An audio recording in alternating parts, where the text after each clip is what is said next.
Greetings, my fellow hunters, and welcome again. And sorry about my melatonic voice in this, but I really am not looking forward to doing this anime because, oh my god. Today, we're reviewing High Guardian Spice, an anime that I didn't want to talk about, which is technically a Crunchyroll original, but they might as well have just labeled that they made this lovely piece of horribleness and just leave it at that. Anyway, as I always say, let the hunt begin. Oh, I hate this, aren't I?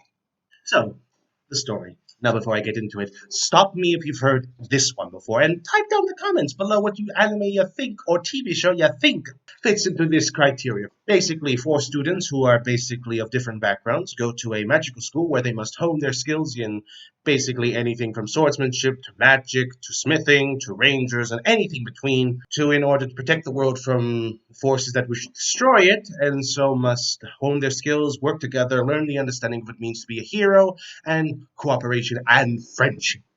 Now, if you think of any dozens of shows, please list them down because I'm curious to see if I hit any of them. Honestly, the story is so generic. I could have watched any other series about this and it wouldn't have been, well, they would have been a bit different. It would have been more entertaining. Ugh. Nothing of this story is original. It has no original thoughts in its ideas. Sure, it has an interesting lore, but sadly, it's not barely touched upon. I don't know, maybe I didn't finish it, and I know what you're going to all think about.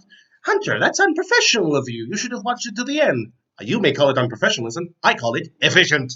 I couldn't stand 3 episodes of this thing before I just dumped out, and hence why this is more going to be a first impressions, but it's still technically a review because I have a lot to talk about and complain. Ugh. Oh my god. Ugh. Now we have to move on to the characters because, as I said, it's too generic that I can't really think of anything besides that one. Moving on to the characters. I'm sorry, did I mean characters? My apologies, I'll correct myself now. I meant stereotypes. Or, heck, that's giving them too much credit. Oh my god, the characters are so bland and one dimensional. It's not entertaining at all. It makes their characters difficult for me to summarize. You've got the four main characters: Rosemary, Sage, Parsley, Theme.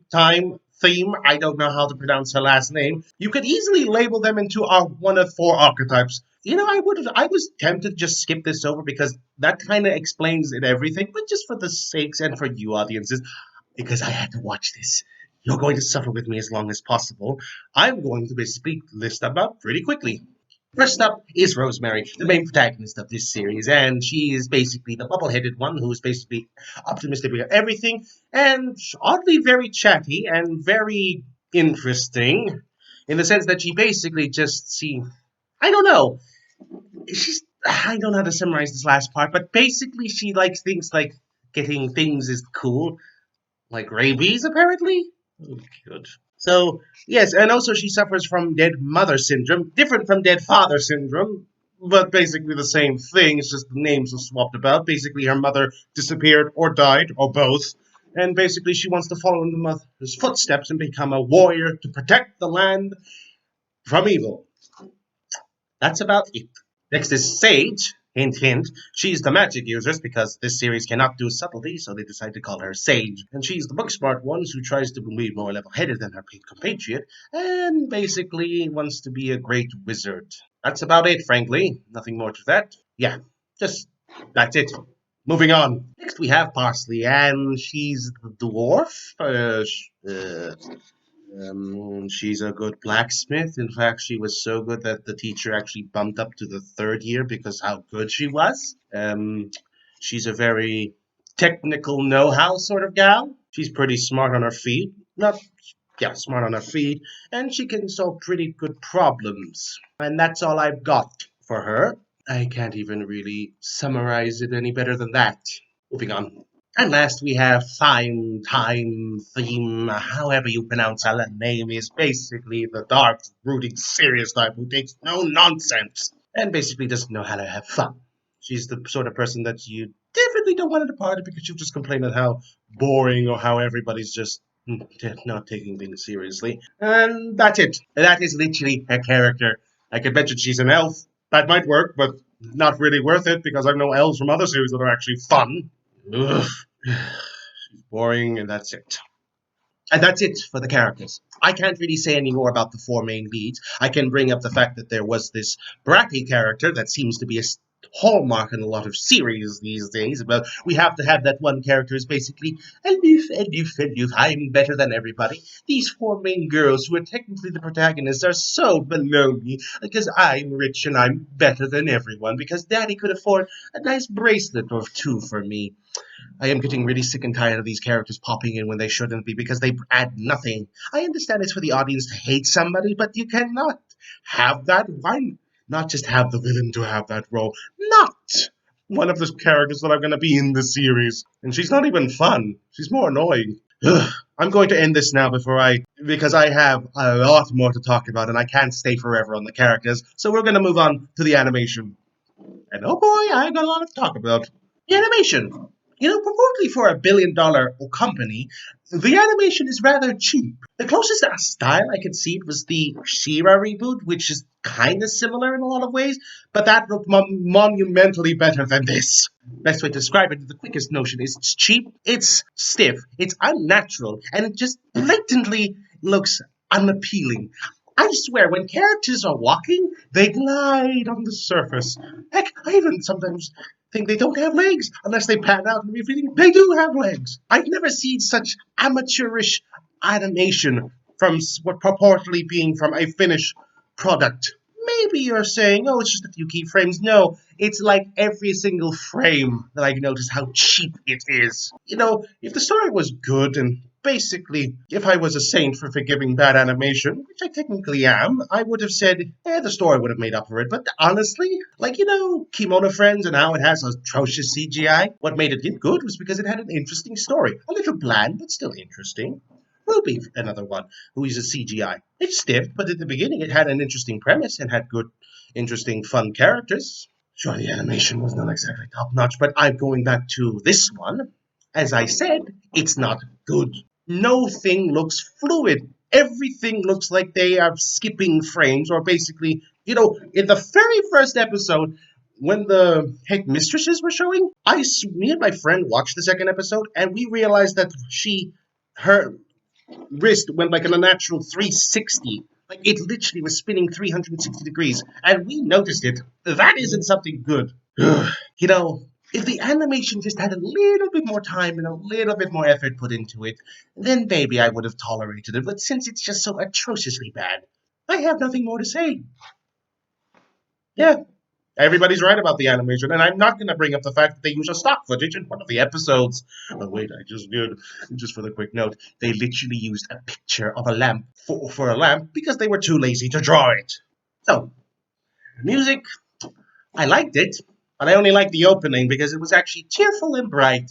Everything else is just basically bland and forgetfulness. And for the first time ever on this channel, I'm going to just talk about the voice acting because it is one of the most horrendous I've heard in a long time. Not because it's bad, well, yes, it's bad, but the fact is that the audio quality is so hit and miss that it's almost worrying. That did a professional studio even do the voice acting, or did they get someone from someone's backyard to do the audio mixing and recording? Different characters have different tones in their voice, and some of the characters' voice don't match. Yes, I remember a character that I was like, take one of the teachers who's basically half goat. His audio is so quiet. It's like he's speaking in a goat-like voice like this, but so quiet you couldn't hear it.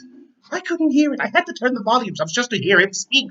He speaks with such gruffiness. It feels like he's got gravel in his voice. Anything else I'd like to mention about the voice actors? Well, yes. The voice actors were basically, I looked them up. They were some big names, but frankly, they were so mismanaged because they weren't given proper instructions what to do. Oh my god, sometimes it feels like the characters don't match at all.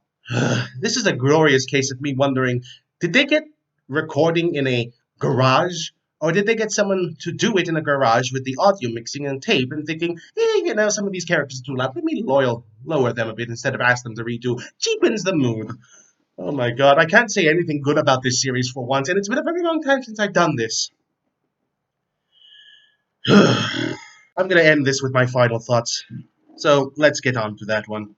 So, is this anime worth watching? If you've been sleeping through my entire review and happen to wake up at this exact moment, the answer is no, it is not worth watching. This is one of, if not the worst animes I've seen in a long time. I think the term mismanaged would be very good. You know why? Because the characters are boring and mess. The animation, a mess. The music, a mess. Is there nothing positive I could say about this series? Well, I would say the music is very good, but only the opening, because everything else. I didn't go into this series wanting to hate it, believe it or not, if you've seen this video. I actually wanted to like it, but every single time I watched it, my goodwill was getting sucked away. I don't know what they could have fixed it. Because this anime has glimpses of potential, but this potential is just washed away and how bad it is. Ugh. Knew I wasn't gonna like it, but again, like I said, I tried to go into it, but you gotta go with your first instincts. But here I am just saying, no, don't go watch it. If you want something good, I don't know, if you want another animation recommendation, My Little Witch Academia. Little Witch Academia. Ugh, sorry. Little Witch Academia seems to be a lot better. It seems to be similar premise, but at least it's actually better in execution, in animation, and in music and storytelling. I don't know. This seems to be a problem now these days with I all I'm trying to say is Little Witch Academia is a far better series if you want some magical school vibes. Because at least it has some good characters and is fun. And not a mess watching it. Ugh. Ugh. I'm going to end this soon. Anyway, thank you, my hunters, for watching this. And please leave your comments down below whether you think it's good or not. Please correct me if I'm wrong in anything. I'm going to be going now, and like and subscribe if you enjoyed my little comment. Um, uh, Follow me on my Twitter account. Links down below. Patreon if you wish to pledge to me. €5 a month or even €1 a month could even help me a lot. I appreciate everything you've done, my hunters, and may the good blood guide your way.